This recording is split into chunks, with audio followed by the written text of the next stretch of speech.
आज तो हमने सोचा था कि छुट्टी कर लेंगे, लेकिन महाराज जी बोले कि नहीं, आपको ही करना है, हमें और भी काम है। तो मैंने बोला ठीक है भैया, क्या करेंगे। हालांकि दृष्टि को जैसी बना लेते हैं, दृष्टा वैसा ही बन जाता है। दृष्टा को ठीक बनाना है, दृष्टि को बदलना होगा। कहने को हम अपने आप को ज्ञाता दृष्टा मानते हैं, लेकिन ज्ञाता दृष्टा के साथ में बीच में जो एंगल है ना, ये एंगल गड़बड़ करता है। आप किस एंगल से फोटो ले रहे हैं, आपका कोण कैसा है। सामने से लेते हैं तो अलग है, और साइड से लेते हैं तो अलग है। ऐसे ही दृष्टि के साथ में भी कोण और जुड़ जाता है, तो दृष्टि कोण हो जाता है।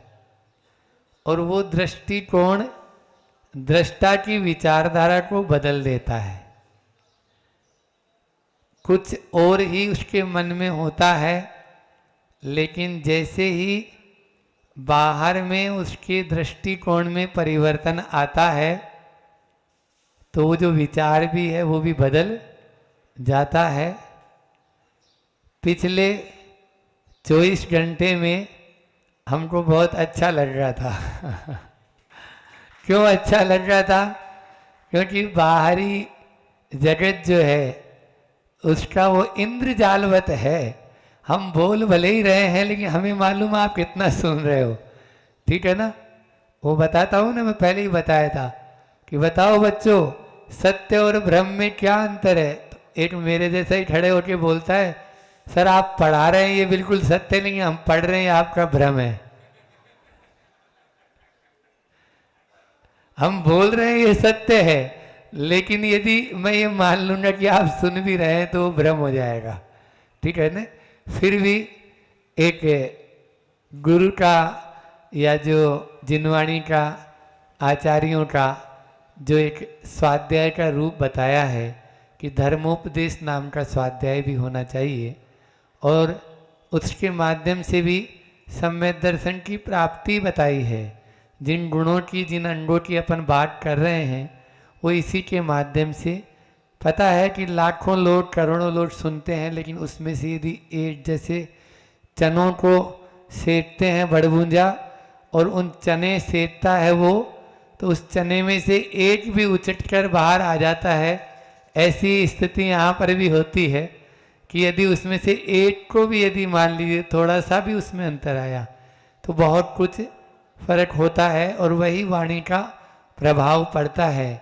आज अमूढ़ दृष्टि अंग को लेना है। कल नहीं परसों अपन ने निर्विचिकित्सा अंग की बात की थी, जो एक अलग परिप्रेक्ष्य में हटके भी अपन ने सोचा कि ये भी एक होता है। इस तरह का भी अपने अंदर में घृणा का, नफरत का, द्वेष का भाव आता है। तो ग्लानि तो हमेशा अपन होता था, ग्लानि में विजय करना है, लेकिन गुणग्राही दृष्टि हमारी तभी होगी जब इन दुर्गुणों से हम दूर होंगे। आज अमूढ़ दृष्टि के बारे में विचार करते हैं। अमूढ़ता का मतलब होता है कि मूढ़ता रहित दृष्टि, है ना? वो मूढ़ तो आप जानते ही हो, जैसा मूड अपना बन जाता है वैसा ही मूड हो जाता है ना?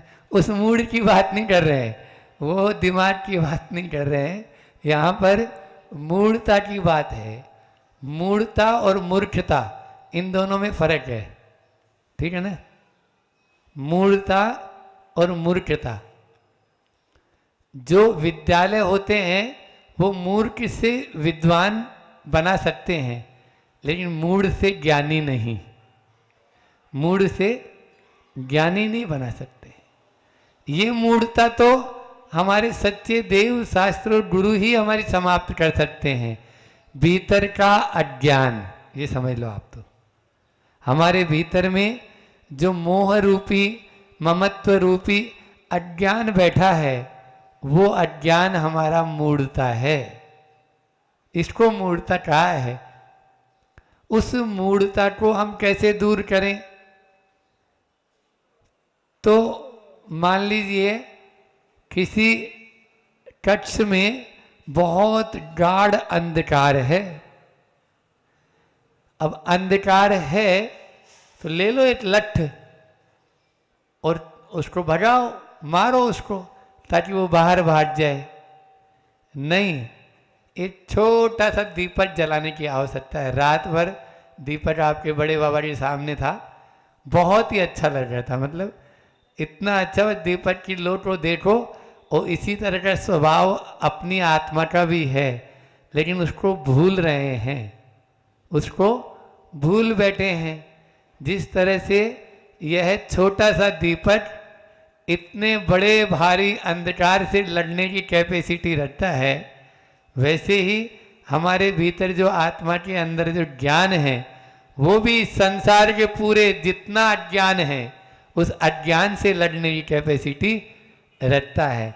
बस वो अज्ञान का जो दीपक, हमारे यहाँ प्रार्थना होती है, अभी हम शिविर में रोज कहते थे कि तमसो माँ ज्योतिर्गमय। हाँ, ये हमारी संस्कृति है, कुछ भी नहीं। हमारी संस्कृति ही है कि तमस को हटाना है और अंधकार की ओर, ज्ञान की ओर जाना है, ज्योतिर की ओर जाना है। ज्योतिर्गमय है। हमारे यहाँ उगते हुए सूरज को प्रणाम होता है, ढलते हुए को नहीं। हाँ, आप देख लीजिए, ये सारे के सारे उसी पे आधारित हैं। मूढ़ता को दूर करने के लिए इन सब उदाहरणों से ज़्यादा और क्या है? ये आचार्यों के द्वारा या हमारी भारतीय संस्कृति में आज क्या हजारों साल, मतलब जब से संस्कृति है तभी से ये चल ही रहा है ना। तो हमें उसी की आराधना करना है। हमें उजाले की आराधना करना है, अंधकार की नहीं। हमें ज्ञान की आराधना करना है, अज्ञान की नहीं। उसमें भी आता है ना ज्योति। इसके अलावा एक और प्रार्थना में 3 चरण है ना, ये ज्योतिर्गमय है, तमसोर्मा ज्योतिर्गमय, मृत्युर्मा अमृतम गमय, और एक और है पहले वाला, ज्ञान के लिए है, वो हम भी भूल गए। तो वो मतलब ये कि हमें असतोमा सदगमय तमसुर्मा ज्योतिर्गमय मृत्युर्मा अमृतम गमय सर्वेशम स्वस्तिर्भवतु। फिर वो अलग है। तो असतोमा सदगमय, असत्य से सत्य की ओर हमें जाना है, अज्ञान से ज्ञान की ओर जाना है, और मृत्यु से अमृतत्व की ओर जाना है। तो केवल मात्र अपनी दृष्टि को बदल लो, सब कुछ सही हो जाएगा। इन तीनों का उत्तर एक ही है, सम्यक दर्शन, और कुछ नहीं है। सम्यक दर्शन वही है, आपको भागना नहीं है, जागना है। जहाँ है वहीं पर रहना है। हम सोचे कि हम बाहर भाग कर कहीं चले जाएंगे तो वहाँ शांति मिल जाएगी, कुछ नहीं होगा। यहाँ पर जहाँ है वहीं अपनी दृष्टि को अपन बदलने। अमूढ़ता 2 प्रकार की है, एक आध्यात्मिक अमूढ़ता और एक उपासनागत अमूढ़ता, है ना। मूढ़ता जिसको बोलेंगे अपन, कि मूढ़ता आध्यात्मिक मूढ़ता और उपासनागत मूढ़ता, उल्टा कर लेंगे तो अमूढ़ता हो जाता है। लेकिन यहाँ पर अपन को, क्योंकि अपन तो दोष जान लें कि हम कर क्या रहे हैं, तो गुण तो अपना आप ही प्रकट हो ही जाएगा। तो आध्यात्मिक अमूढ़ता का मतलब होता है कि भीतर में अज्ञान जो है, ममत्व भाव है, मेरा मेरा मेरा हम करते हैं। आकिंचन धर्म में भी हमने बोला था कि ये मेरा है या मैं इसका हूँ, ये दोनों ही भाव जो हैं ममत्व में आते हैं। न आपका वह हो सकता है और न वह आपका हो सकता है। बोलो, हो सकता है क्या? नहीं हो सकता है, क्योंकि उसका स्वभाव अलग है। आप जीव हैं और वो पुद्गल है, फिर दोनों का एक में एक कैसे होएगा? ये तो मिले अनादि से, यतनते बिछड़े जो पै और पानू। ये तो हमने अपने यानी अज्ञान रूपी अंधकार या मोह रूप से इसको अपने एक का मान रखा है, एक मान रखा है, दोनों को एक में कर लिया। जैसे दूध और पानी, पै और पानी है, लेकिन दूध और पानी एक है क्या? ये बताओ, एक है तो फिर पानी पी लो, दूध क्यों पीते हैं सुबह सुबह? एक नहीं है ना? लेकिन वो दोनों एक में एक हुए हुए हैं। अब उनको हम प्रयोग विशेष के माध्यम से, रसायन के माध्यम से उसको अलग कर सकते हैं चाहे तो, लेकिन अनादि से अपन मान रखें तो मान रखें तो अपन भी दुखी पा रहे हैं। इसलिए हमको इस आध्यात्मिक मूर्ता को छोड़ना है। आध्यात्मिक मूर्ता छोड़ने वाली बात ऐसी है कि किसी ने आपके पास में कुछ समय के लिए पैसा रख दिया, मान लीजिए 1 लाख रुपए रख दिया कि मैं भैया नहा स्नान आदि करके आ रहा हूँ, फिर ले लूँगा। अब आप अपने आप को लखपति मान रहे हो, अपने आप को। चले गए क्या लखपति जी? हाँ, इसीलिए वो छत्रपति सही है। तो लखपति मान रहे हो तो ये क्या है? भ्रम है ना। अभी थोड़ी देर में वो वापस आएगा और आपसे अपना रुपया लेके चला जाएगा, फिर क्या होगा? कुछ नहीं होगा। हम भी ये पुण्य के प्रभाव से कुछ समय के लिए इतना ही ठाट बाट वैभव सब मिला है। जैसे ही वो पुण्य गया, व्यक्ति आया, वो पुण्य किसी व्यक्ति का नाम है, बोला ला भैया मुझे वापस दे, उसने वापस ले लिया, और ले लिया तो आप अपने आप को वहीं पर जहाँ की तहाँ हो जाते हैं। इसलिए अपने आप को भ्रम में ना जिए, भ्रम में ना जिए, क्योंकि ये भ्रम ही हमें संसार में भ्रमण करा रहा है। भ्रमण का मूल कारण क्या है? भ्रम। हाँ, इटण प्रत्यय और लगा दो लास्ट में तो ना हो जाएगा, तो भ्रमण हो जाएगा, उसी से बना है। तो भ्रम को त्यागो, तभी ही आध्यात्मिक मूर्ता से हम बच पाएंगे। एक बार ऐसा हुआ कि एक सेठ था और वो सेठ प्रतिदिन अच्छे दिव्य पुष्पें, दिव्य दिव्य दिव्य धुबें, है ना, इसका मतलब होता है दिव्य पुष्पों से, दिव्य अक्षतों से, दिव्य धूप से खूब थाल के थाल लेके आता रथ में और प्रभु की आराधना करता प्रतिदिन। जैसे आप आचार्य श्री की पूजा के लिए आप लोग भेजते हो, ऐसे वो सेठ आराधना कर रहा है। वहीं एक भिखारी, एक अंधा व्यक्ति भी प्रतिदिन प्रभु की पूजा के लिए आता था। कुछ नहीं, बस भावों से वो इतना गदगद होकर पूजा करता कि किसी चीज पर ध्यान नहीं, कौन आ रहा है, कौन जा रहा है, कौन कैसे कपड़े पहना है, कौन क्या कर रहा है, कोई मतलब नहीं है। इस तरह का वो अंधा बहुत भक्ति भाव के साथ में एक कोने में खड़ा होकर अपनी आराधना करता। एक दिन क्या हुआ, अंधा व्यक्ति जल्दी आ गया। जल्दी आ गया तो वो अकेला ही था और भगवान भी अकेले थे। तो भगवान उससे बात करते हैं, मैं तुम्हारी पूजा से प्रभावित हूँ, कुछ मान लो। नहीं प्रभु, मुझे कुछ नहीं चाहिए, बस आपकी पूजा करके मेरा मन प्रसन्न हो जाता है, वही काफ़ी है, उसके अलावा मुझे कुछ भी ज़रूरत नहीं। तेरे पास 8 नहीं है, 8 ले लो। नहीं प्रभु रहने दो, एक काम करना, मेरी ये जो आँखें लगी है, अन्य होता है वहाँ लगी, उन मूर्तियों में लगी हुई रहती है, दिगंबर संप्रदाय में नहीं होता है। तो बोले ये 8 उतार के अपनी आँखों में लगा लेगा तो ज्योति आ जाएगी। नहीं नहीं, आपकी आँखें लेकर हम ये कुछ भी नहीं, हमें तो बंद आँखों से भी आपके बहुत अच्छे से दर्शन होते हैं, संसार से बाहर रहता हूँ तो और अच्छा रहता है। प्रभु प्रसन्न हुए। इतने में वो सेठ जी भी बड्डी से उतर के आए और इन दोनों को बातें करते हुए देख लिया। अब क्या था, सेठ जी का तो होना ही था कि मैं इतने द्रव्य से आज सालों से पूजा कर रहा हूँ, चांदी से सोने का द्रव्य और सब चढ़ा रहा हूँ थाल के थाल भर के, लेकिन प्रभु ने आज तक मेरी ओर कृपा नहीं की और इसके ओर कृपा कर दी। बस उलाहना देने लगा, प्रभु क्या है आप भी ऐसे यानी बस पक्षपात करते हैं इस तरह से, और आप उससे बात कर रहे हैं मेरे से बात नहीं करते हैं, ये वो, मैं तो आपकी इतनी आराधना करता हूँ। प्रभु ने जवाब दिया जो ध्यान देने योग्य है कि मैं पुजारी से बात करता हूँ, भिखारी से नहीं। मैं पुजारी से बात करता हूँ, भिखारी से नहीं।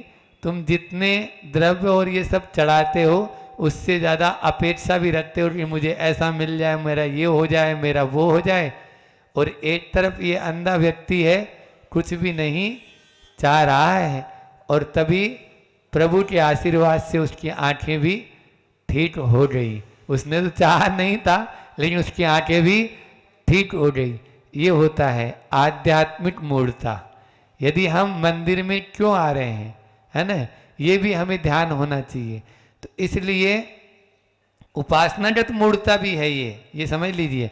आप उपासना में भी यदि इस तरह का सोच रहे हैं, प्रभु की उपासना हम क्यों कर रहे हैं, कैसे करना चाहिए प्रभु की उपासना, यह भी तो होना चाहिए। हम पूजा कैसे कर रहे हैं। आज जो ये एक तरह से पूजा पद्धतियों में भिन्नताएं आ गई है ना, इसके माध्यम से भी हम क्या चाह रहे हैं। और प्रतिदिन पूजा में आप पढ़ रहे हैं कि राग सहित जग में रुल्यो मिले सरागी देव, और फिर वापस यदि हम सरागी देवों की ही पूजा करेंगे तो हमें क्या मिलेगा बोलो। चाहे वो जैन धर्म से ही संबंध रखते हैं, लेकिन उनका स्थान कहाँ है, वो अभिवादन के पात्र तो हैं लेकिन अर्चना के पात्र नहीं है, पूजा के पात्र नहीं है। आप अनर्घ्य पद प्राप्त अर्घ्यम बोलकर उनको चढ़ा रहे हैं तो उनके चरणों में कैसे होगा ये। तो इस चीज को आपको समझना, इस तरफ तो बहुत कम है ना, फिर भी आने लगा है। और होता क्या है कि कुछ अपेक्षा रहती है ना, तो अरे अब वीतरागी प्रभु तो हमको देंगे नहीं, ये दे देंगे, और वो वहाँ पर चले जाते हैं। ये नहीं, आप उनको अपने आराध्य मानकर स्वीकार न करें। अर्चना के योग्य नहीं है, उनको अभिवादन के योग्य हैं। जितना जैसे हमारा सादर में उनकी दोस्ती और पुलिस की दोस्ती एक ही जैसी है, न निभाते बनती है और न छोड़ते बनती है। इसलिए भयभीत भी नहीं होना है, आप डरे नहीं। डरना जो है वो हमारा कार्य नहीं है। डरेंगे तो सम्य दर्शन से और दूर हो जाएंगे।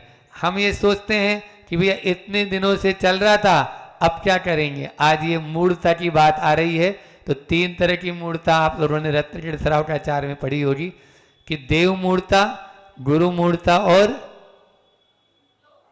लोक मूर्ता। इन तीनों मूर्ता से भी रहित होना जरूरी है, अन्यथा सम्य दर्शन से आप दूर हैं। अभी आपको देव मूर्ता मतलब रागी द्वेषी जो देवी देवता हैं या 18 दोषों से जो रहित हैं, उन्हीं को केवल मात्र हमारे यहाँ देव माना गया है। जिनमें 18 दोष हैं उनको देव नहीं है। यदि फिर भी उनको पूज रहे हैं तो ये क्या हो गया, देव मूर्ता। गुरु मूर्ता जो राग और द्वेष से सहित हैं, या जो विषयासा वसाती तो मतलब निरारंभो परिग्रह है, आरंभ और परिग्रह से सहित हैं, और उनको हम यदि गुरु मानकर अर्घ्य चढ़ा रहे हैं तो ये भी क्या होगा, गुरु मूर्ता है। आप भले ही भयभीत होकर चढ़ा रहते हैं। आजकल एक कंसेप्ट और आया है नया कि हमसे तो अच्छे हैं, हमसे तो अच्छे हैं, हम क्यों नहीं महाराज जी उनको माने। नहीं, इसमें देखो गड़बड़ हो जाएगा ना, चाहे वो एयर कंडीशनर चाहे फेयर कंडीशनर है, ये एयर फेयर जो है ना, ये दोनों ही गड़बड़ हैं, ये उड़ा देंगे। तो इसको आप देख के काम करें। प्रवचन सार में आता है साधु के लिए भी और श्रावक के लिए भी कि आप जब तक नहीं जान रहे हैं 3 दिन तक तो आप उनसे संपर्क रख सकते हैं। 3 दिन का आया, 3 दिन तक तो आप उनको देखेंगे, फिर चौथे दिन कुछ भी नहीं। हमारे गुरु जी भी ऐसे ही करते हैं, 3 दिन तक तो ठीक है, फिर चौथे दिन अपना तटस्थ भाव हो जाओ और वो अपनी जाने, अपन को ज़्यादा उसमें उलझने की जरूरत नहीं है। तो ये गुरु मूर्ता से भी रहता। और लोक मूर्ता, नदी आदि में स्नान, आपका सागर स्नान, सागर में स्नान करना, नदी में स्नान करना, पर्वतों से गिरना, पेड़ की पूजा करना, ये हमारे यहाँ नहीं है। हाँ, जो है पेड़ लगाना पर्यावरण के लिए बहुत अच्छा है और पेड़ लगाना भी चाहिए, है ना। हमारे यहाँ तो जब खजुराहो है ना, तो खजुराहो में जो वहाँ के राजा थे उन्होंने ये मंदिर बनवाए, सारे जैन मंदिर थे सब। तो इन विशाल विशाल जैन मंदिरों में आज भी विशाल प्रतिमाएं खड़ी है और बैठी हैं और जैनत्व की गौरव गाथा को गा रही हैं। तो उन्होंने 7 वापिका बनाई। कितनी वापिका? 7 वापिकाएं यानी बावड़ियाँ, और 7 बगीचे बनाए बहुत बड़े बड़े उस समय। और उन 7 बगीचों की और वापिकाओं की ये बताया कि इनकी जो रक्षा करेगा मैं उसके दास का दास हो जाऊंगा, मतलब दासानुदास कहलाऊंगा अपनी लघुता प्रकट करने के लिए। तो इस तरह से, और ये आता भी है कि जैसे मंदिर बनाए तो मंदिर के चारों तरफ भी पेड़ वृक्ष आदि हों, वो अलग बात है, लेकिन उसी की हम ओम जय करने लग जाएं तो गड़बड़ हो जाएगा ना। इसलिए हमारे यहाँ बहुत आगम में व्यवस्थित तरीका बताया गया है। एक बार किसी ने कहा कि क्या है ये जैन धर्म में आपके यहाँ सूरज और नदी आदि को नहीं मानते हैं, इनकी पूजा नहीं करते हैं। तो बोला कि जैसा जैन धर्मावलंबी मानते हैं वैसा तो कोई मानता ही नहीं है। अरे हम ऐसा मानते हैं कि सूरज डूब जाए तो उसके गम में खाते नहीं और नदी में कभी नहाते नहीं।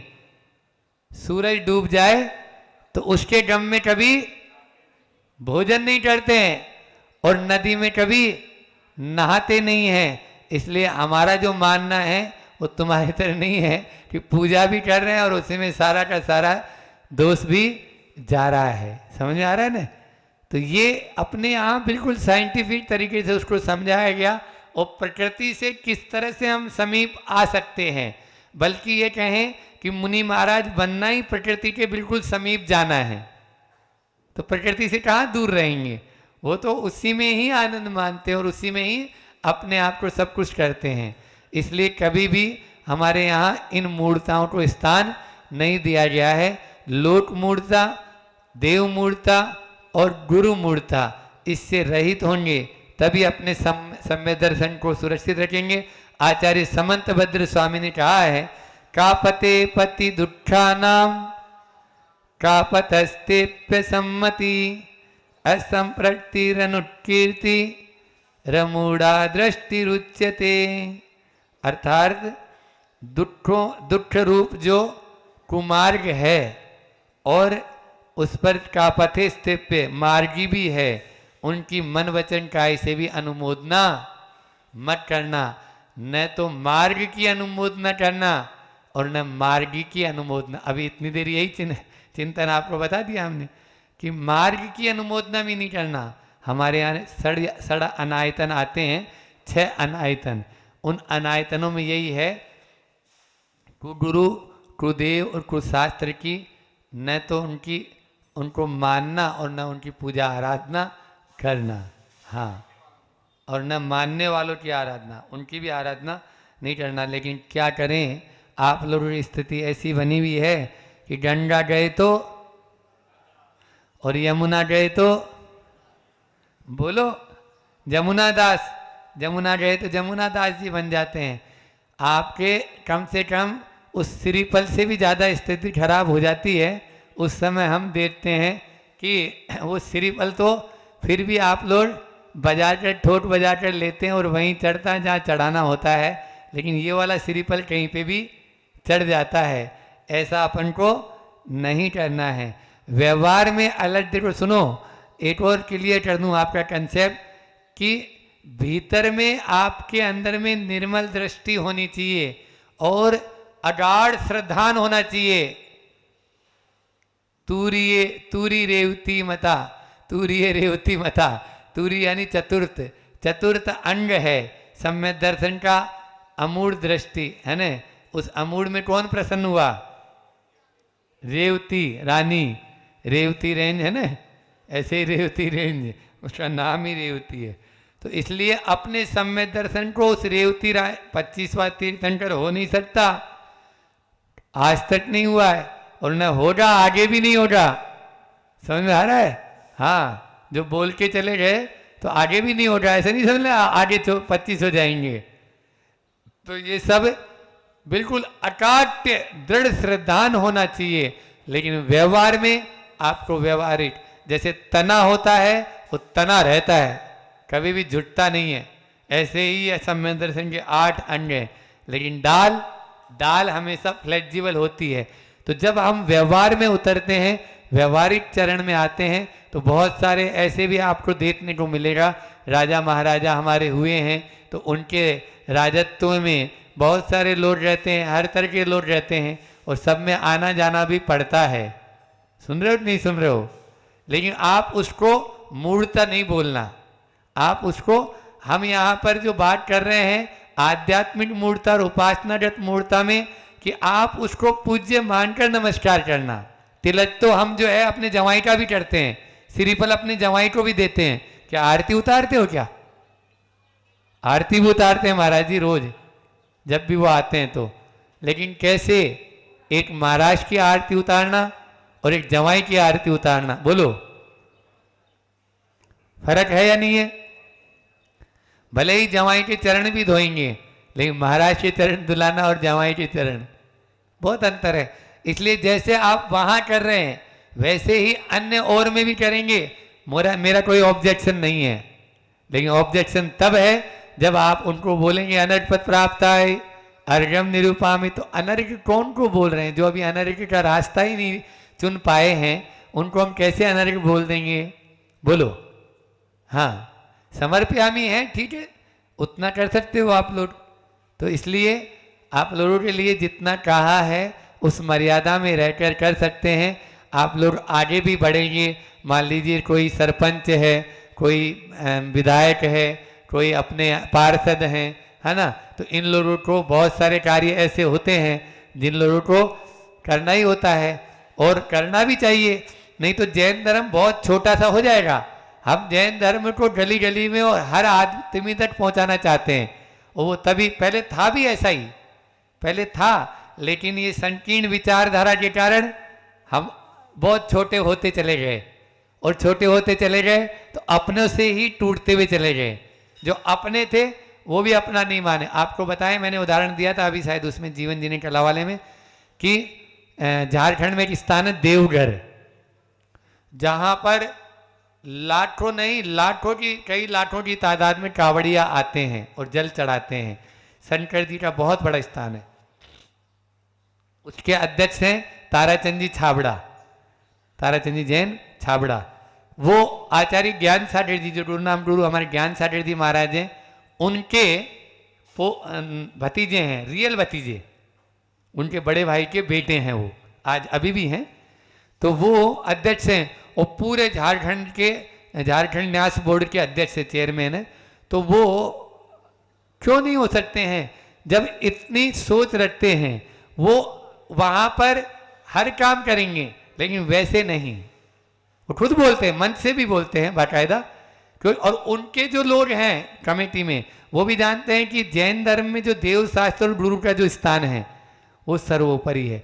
आप अपनी क्रिया और चर्या यदि इस तरह की रखेंगे तो वो लोग भी जान जाएंगे कि नहीं, सच्चे देव कौन है, सच्चे शास्त्र कौन है और सच्चे गुरु कौन है। ये चीज अपन को यानी बाहर जब जाएंगे तभी तो बता पाएंगे। तो गुरु मूर्ता का हमको ये अर्थ लगाना है कि गुरु मूर्ता है कि हम आध्यात्मिक मतलब भीतरी दृष्टि से, उपासना बाहरी दृष्टि से, दोनों दृष्टि से हम उनको उस तरह से आराध्य और पूज्य मानकर हम पूजा नहीं करेंगे जिस तरह से देव शास्त्री गुरु की पूजा करते हैं। तो आप मूर्ता से बच जाएंगे, अन्यथा आप मूर्ता से नहीं बच पाएंगे। इतना ही रखते हैं। हाइकू और ले लेते हैं आप लोगों का कि आचार्य श्री ने कहा, अंधेरे में ही किम कर्तव्य मूढ़ हो कर्तव्यवाही। कर्तव्यवाही बनो। कर्तव्य हमारा क्या है? करने योग्य, कर्तुम इच्छतु इति कर्तव्यम, मतलब यानी करने योग्य जो हमारे लिए है वो करें। कर्तव्यवाही यही है कि अज्ञान रूपी अंधकार है तो ज्ञान का छोटा सा दिया जला दें तो निश्चित रूप से किम कर्तव्य मूढ़ हो, जो किम कर्तव्य मूढ़ अभी बने हैं वो हम उससे बच जाएंगे।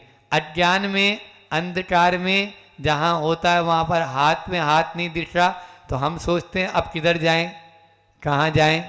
लेकिन जैसे ही ज्ञान के उजाले में कर्तव्य की बात को स्वीकार कर लेते हैं कि मैं मुनि महाराज हूँ, मेरा ये कर्तव्य है, बस इतना स्वीकार करते ही वो अंधकार अपना आप ही चला जाएगा। क्योंकि हमने कर्तव्य को चुन लिया ना, लेकिन हम अधिकारों की बात करते हैं, कर्तव्य की नहीं। वो अधिकारों की बात करने वाला अभी मूढ़ बना हुआ है। कर्तव्यों की बात करेंगे तो आप मूढ़ता से रहित हो जाएंगे। इसलिए कर्तव्य करें। अधिकार तो अपना आप मिलते हैं, ये आपको लेने की जरूरत नहीं है। यदि आप स्वयं अपना कर्तव्य, यदि माँ है अपना माँ का कर्तव्य करें, यदि पत्नी है पत्नी का कर्तव्य करें। एक बार आप लोग रामायण अवश्य देख लें कि रामायण में या पद्म पुराण जो अपना है उसको पढ़ लें, उसमें सबके कर्तव्य बिल्कुल व्यवस्थित दिए गए हैं कि पत्नी का क्या कर्तव्य है, भाई का क्या कर्तव्य है और एक राजा का क्या कर्तव्य है। देख लो आप, चाहे वो भरत हो चाहे राम हो, राजा का क्या कर्तव्य है। तो ये सब अपन को वहाँ से मिल सकता है। इतना ही रखकर हम भी उस मूर्ता से रहित हों और आप भी मूर्ता से रहित हों, ऐसी भावना के साथ में अपनी वाणी को विराम देता हूँ।